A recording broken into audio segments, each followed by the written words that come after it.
اور ہم نے موسیٰ کو کتاب دی تو اس میں اختلاف کیا گیا، اور اگر تمہارے پروردگار کی طرف سے ایک بات پہلے نہ ہو چکی ہوتی تو ان میں فیصلہ کر دیا جاتا، اور وہ تو اس کی طرف سے بڑے بھاری شک میں پڑے ہوئے ہیں۔ اور تمہارا پروردگار ان سب کو قیامت کے دن ان کے اعمال کا پورا پورا بدلہ دے گا، بے شک جو عمل یہ کرتے ہیں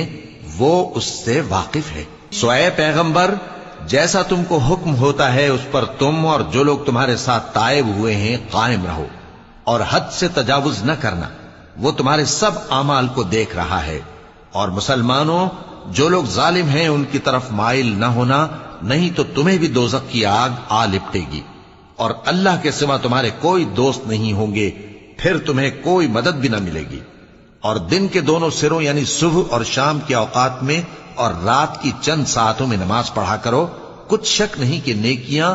گناہوں کو دور کر دیتی ہیں۔ یہ ان کے لیے نصیحت ہے جو نصیحت قبول کرنے والے ہیں، اور صبر کیے رہو کہ اللہ نیکوکاروں کا اجر ضائع نہیں کرتا۔